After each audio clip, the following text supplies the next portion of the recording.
Así Bien. es. Pero antes vamos a repasar las declaraciones de Rusia sobre otras declaraciones que hizo Antonio Guterres, el secretario general de Naciones Unidas, que se refirió a la serie de ataques. Fue el mayor ataque de los últimos 3 años de Rusia contra Ucrania. Los objetivos militares también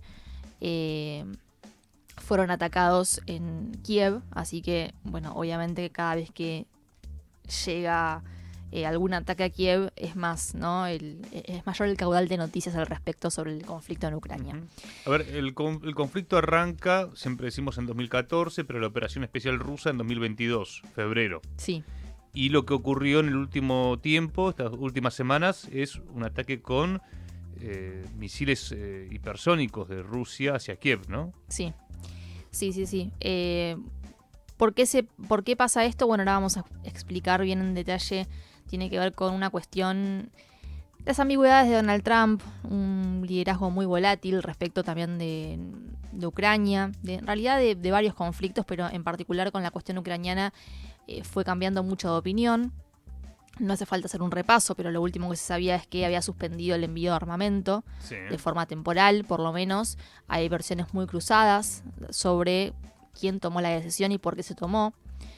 Por lo general sucede algo de estas características y después Trump se desmarca y le echa la culpa a algún funcionario del Pentágono, del Ministerio de Defensa. Y bueno, en este caso lo que sucedió es que, según varias fuentes, primero Donald Trump no le atendía el teléfono. En realidad Pete Hegseth, que es el secretario de Defensa, no le atendía el teléfono a el ministro de Defensa ucraniano en el medio de la suspensión del envío de armamento, ¿no? Y al mismo tiempo había, bueno, muchos análisis que se hacían en torno a qué pasa, por qué se detiene el suministro. Y lo que en realidad decían incluso fuentes propias del gobierno estadounidense es que querían restoquearse porque después de la guerra de los 12 días, digamos, la prioridad era que Estados Unidos tuviera la capacidad militar para defenderse a sí mismo, antes que seguir enviando a otros países. Bueno, resulta que algo sucedió en el medio, ahora va a reactivar el envío de armamento Donald Trump. Seguramente fue una herramienta de presión, como siempre sucede, consiguió lo que quiso y ahora continúa el suministro. Pero en el medio todo esto, perdón, Trump y Putin siguen hablando. Siguen hablando. Desde la parte rusa lo que se dice es: nosotros vamos a continuar con nuestros planes y nuestros objetivos en la operación militar especial, más allá de lo que diga Donald Trump, más allá de lo que haga Estados Unidos y Occidente en general, ¿no? La OTAN. Porque la realidad es que es muy difícil Donald Trump como interlocutor. ¿Por qué? Porque dice una cosa, después se desdice, va y viene. Es muy contradictorio como figura para tener en cuenta, así que la respuesta rusa, bastante moderada de todas maneras, es: nosotros seguimos con nuestros objetivos y después que diga lo que quiera Donald Trump. Pero bueno, lo cierto es que, por supuesto, que si hay una merma de armamento estadounidense a Ucrania, hay una ventaja para Rusia. Eso es claro. Pero bueno, volviendo al tema de Naciones Unidas, ¿qué pasó? Frente a estos ataques rusos, que también generaron malestar en Estados Unidos, porque Donald Trump se refirió al respecto, Guterres, el secretario general de Naciones Unidas, salió a decir, bueno, primero a condenar y después a decir que los ataques interrumpieron el suministro eléctrico a la central nuclear de Zaporizhia, y eso puede generar un conflicto nuclear y una escalada con la posibilidad de que haya un aumento de las víctimas civiles. Esto cayó muy mal en Moscú. ¿Por qué? Porque es cierto que la central nuclear de Zaporizhia es objetivo de Ucrania constantemente, y es algo que viene denunciando Rusia ante Naciones Unidas. ¿Quién está controlando la central? Rusia. Hace tiempo. Sí, hace rato ya. Ahora ya perdí el tiempo, ¿no? Pero creo que fue hace un año y medio atrás, que los medios occidentales publicaban que Rusia atacaba la central nuclear que estaba controlando. Claro. Lo cual nosotros decíamos, no es que somos rusos, nosotros informamos desde Argentina. Y siempre en la guerra hay guerra de información, pero sería muy curioso que Rusia bombardee sus propias posiciones. Desde Argentina y desde la lógica también informamos, porque claro, ¿por qué Rusia bombardearía su propia central nuclear? ¿Por qué? Porque pasó con el gasoducto, con el Nord Stream. También decían, no, Fue Putin. Fueron los propios rusos.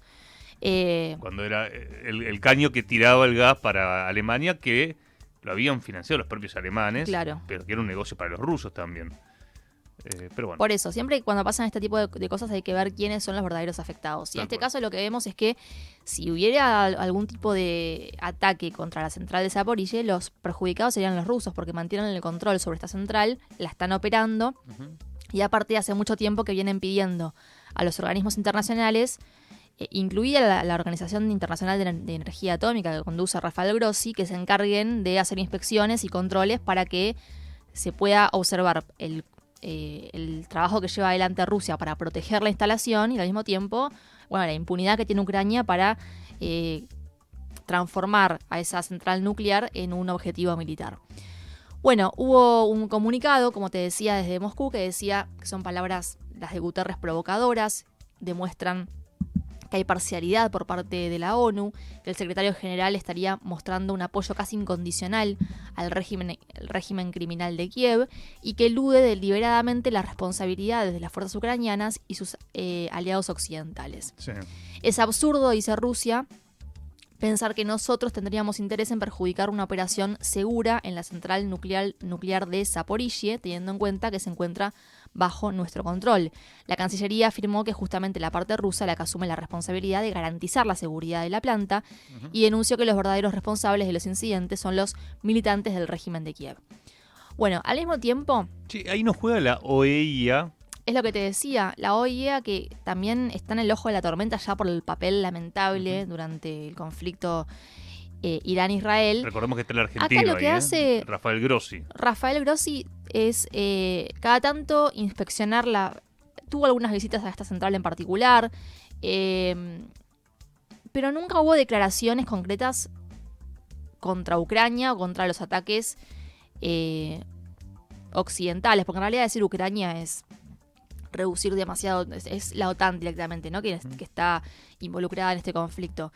No hay palabras de rechazo contundente sobre, debería ser un escándalo internacional, ¿no? Que se bombardee o que se intente atacar una central nuclear con todo lo que eso significa. Bueno, pero ya vimos lo que pasó en Irán, así que tampoco. Claro, en realidad Israel llama la pedía atención. eso. Israel pedía que haya una guerra nuclear, básicamente. Por eso, pero en este caso Rafael Grossi, ya hubo varios igual comunicados y si bien Rusia acepta las inspecciones y demás, y hay una ida de vuelta con este organismo, también hay malestar y muchas críticas al papel, a la gestión de Grossi. Grossi podemos decir que es un agente del norte, ¿no? Básicamente. Hay quienes conocen la alta política.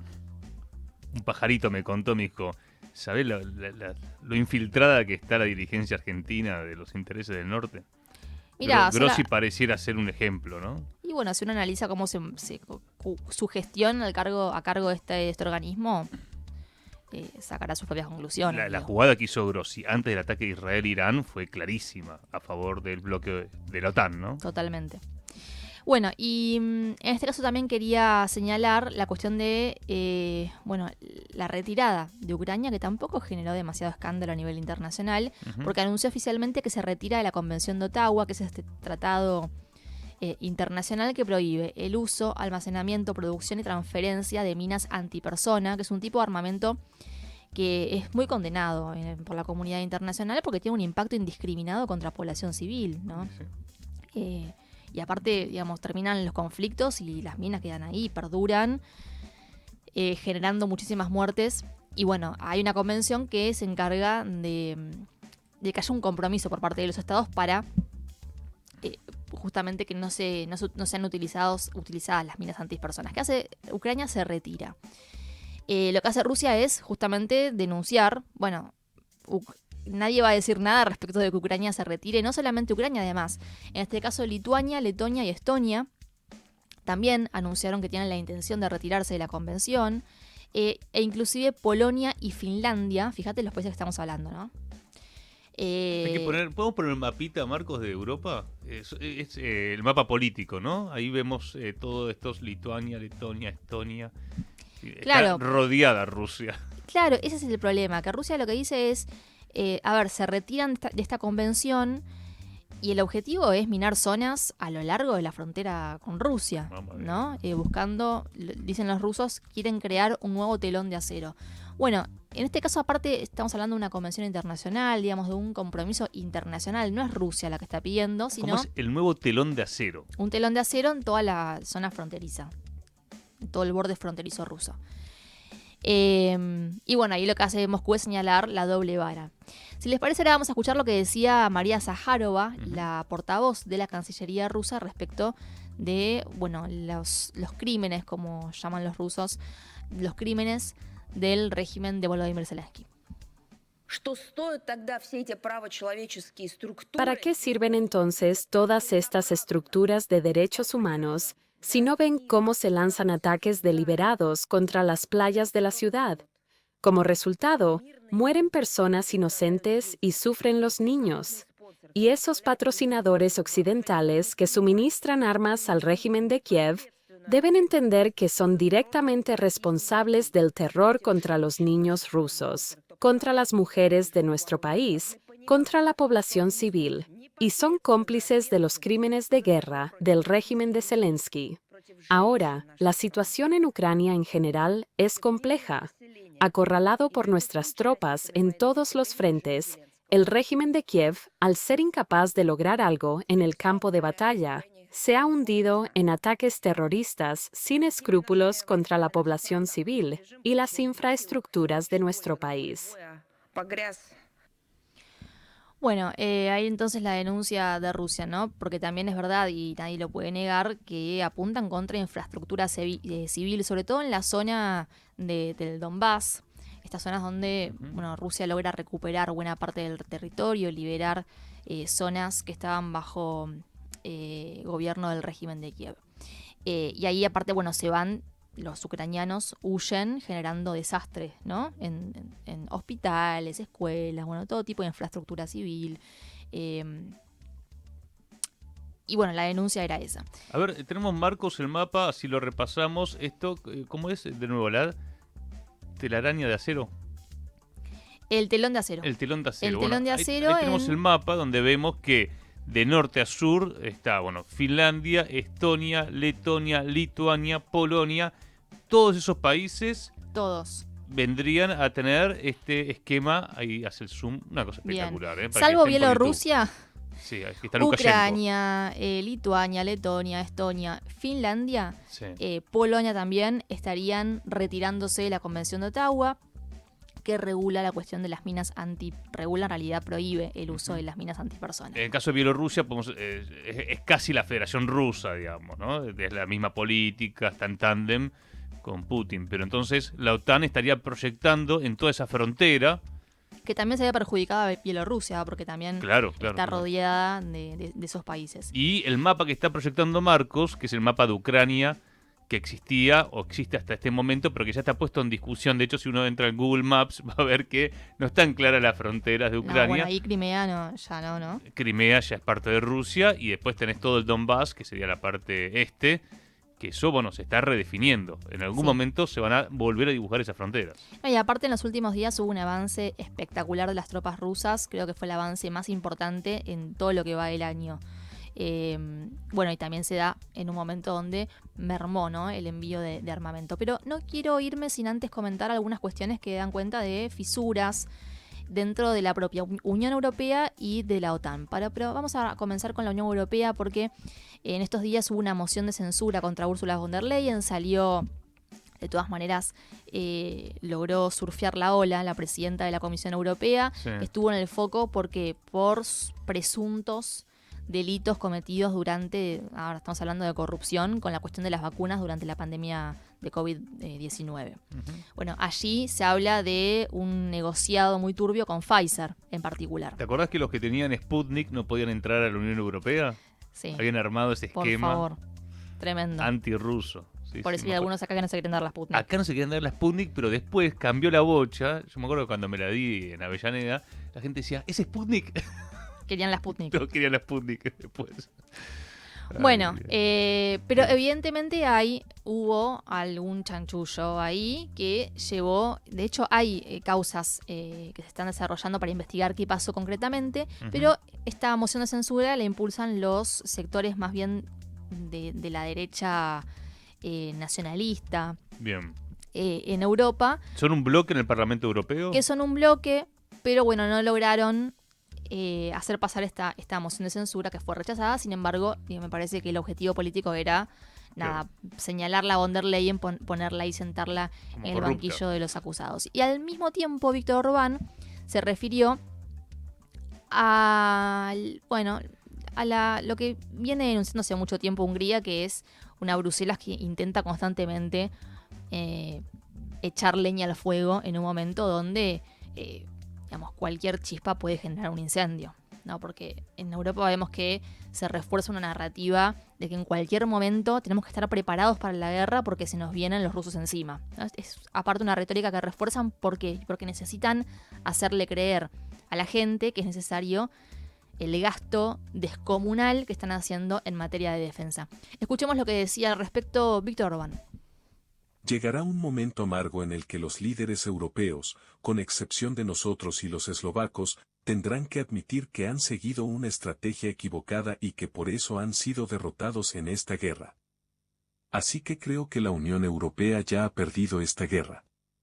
Ucrania resiste, aunque se está retirando, resiste en primera línea. Pero me parece que Ucrania también ha perdido. Esta guerra no puede ganarse en el frente, solo puede terminar mediante la diplomacia. No creo que una potencia nuclear como Rusia pueda perder una guerra. Era evidente desde el principio que no existe tal cosa. Bien, lo que está diciendo Víctor Orbán es también sentido común. En una guerra pierden todos. Sí, y también lo que dice es poco, a ver, que una potencia nuclear pierda una guerra es poco creíble, ¿no? Claro. No va a suceder, hay que ver cómo nos retiramos de este conflicto en el que ya están metidos, obviamente. Terminemos. Pero terminemos con esto. Y para cerrar, también vamos a ir a las fisuras dentro de la OTAN. Acá habló el presidente de Polonia, Andrzej Duda. ¿Qué pasa? Está molesto porque se toman decisiones en la mesa chica de la OTAN sin consultar a Polonia, que Polonia es el país, a ver, donde está el mayor centro logístico de suministro de armamento a Ucrania. Ujú. Y ahí en particular se refiere, bueno, a un espacio que controlan, por supuesto, Polonia, y que dice, si no somos parte, estamos hablando del aeropuerto de Rzeszów. Muy bueno tu polaco, ¿eh? Muy difícil. Pero bueno, este aeropuerto, que es crucial para la logística militar, Sí. está amenazando con cerrarlo. Si no somos parte de la mesa de negociación sobre cómo se distribuye el armamento en Ucrania, fíjense de qué manera hacen llegar el armamento porque Polonia se retira, dice el propio presidente polaco. Le habla a los británicos, sobre todo, ¿no? Que están... Escucha, los británicos que hacen su propio juego. Y claro, eh, negocios. Negocios, estuvo de hecho Macron en estos días en el Reino Unido, firmaron un tratado de cooperación militar donde también se aborda la cuestión de la disuasión nuclear. Los británicos tienen mucho interés en continuar el conflicto en Ucrania, pero escuchemos lo que decía entonces Andrzej Duda, el presidente polaco. Mi impresión es que tanto los ucranianos como nuestros aliados simplemente consideran que el aeropuerto de Rzeszów y nuestras autopistas les pertenecen como si fueran suyos. Pero no son suyos, son nuestros, pertenecen a Polonia. Si la OTAN menosprecia a Polonia, no tendremos dudas en cerrar el aeropuerto de Rzeszów y que suministren a Ucrania por mar, por aire, no sé, láncenlos en paracaídas, usen el ingenio. Busquen alternativas si creen que no nos necesitan. ¿Esto qué es inteligencia artificial? Es Vitar? inteligencia artificial. Sí. Bastante bien, ¿eh? Zafa. Pues no hay que hacerle la A mí me gustan traducción. igual los cubanos de prensa latina. Sí, ¿eh? la verdad que sí. traducen. Pero bueno, son las Tonada. herramientas. Imagínate que lo que dice Duda en este caso no lo encontrás en muchos portales, ¿no? Pero hay que ver qué pasa con esto. A ver, Polonia lo que quiere seguramente es tener un poco más de fuerza Ujú. en la cuestión de la toma de decisiones en torno a Ucrania. Probablemente conversaciones económicas. Quiere consolidar su imagen a nivel interno. Sabemos que el gobierno polaco quiere utilizar un discurso que refuerce toda la imagen soberanista que intentan demostrar. ¿Ya pasaron las elecciones en Polonia? Sí, ya pasaron. En Polonia era un candidato que entiendo que perdió, que es el que quemaba las banderas. ¿Eso era en Polonia? ¿Qué pasó? No sé a qué te referís. ¿Que quemaba qué banderas? ¿Bandera de la Unión Europea puede ser? Estas derechas, bueno, ahora lo buscamos. Puede ser Polonia, puede ser Moldavia, puede ser Rumania. Rumania. Sí.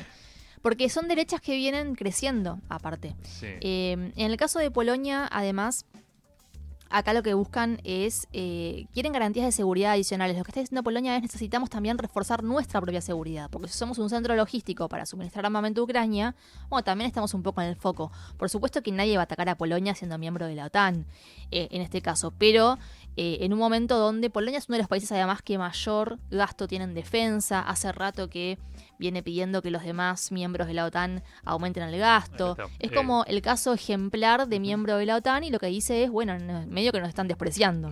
George Brown se llama, es eurodiputado y candidato presidencial en Polonia, que el chabón apareció en un video que lo pasamos acá. Ajá. Pisoteó la bandera de la Unión Europea y la prendió fuego. Mirá. Hay quienes cuestionan la Unión Europea, hay quienes cuestionan la OTAN, y bueno, muchos de esos pueblos están votando por esas opciones. Que acá burdamente se las llama las derechas, pero en realidad son esquemas políticos que están diciendo, che, no conviene seguir con la guerra. Y es curioso, ¿no?, que las derechas sean antibelicistas, sobre todo para la propia historia de Europa, ¿no? Sí, la verdad que sí. El tema es que mientras van creciendo estos espacios o van ganando cada vez más simpatía entre los electores, a ver, en Europa también, si uno se pone a repasar, el nivel de participación electoral es muy bajo. Sí. Bueno, a pesar de eso, generan simpatía. El tema es que, bueno, la élite de Bruselas, por eso también se quiere apurar para el control. Tomar cartas en el asunto y contribuir constantemente a esta retórica de que si no hacemos algo ya mismo, entonces nos vamos a quedar muy debilitados frente a una Rusia expansionista que en cualquier momento viene a por nosotros, ¿no? Que no haya ningún sentido. O sea, nadie puede pensar que Rusia... todo lo que estamos viendo en Ucrania tiene que ver con una cuestión de defensa propia de una Rusia que está rodeada de la OTAN, una OTAN que se fue expandiendo hacia el este a pesar de las promesas. Y bueno, lo que hace es lo que haría cualquier país con un mínimo de interés por, digamos, garantizar su soberanía de seguridad, que es eso, tomar cartas. Aparte estamos hablando de un país, digamos, con todas las capacidades militares para hacerlo, sino para qué es una potencia militar.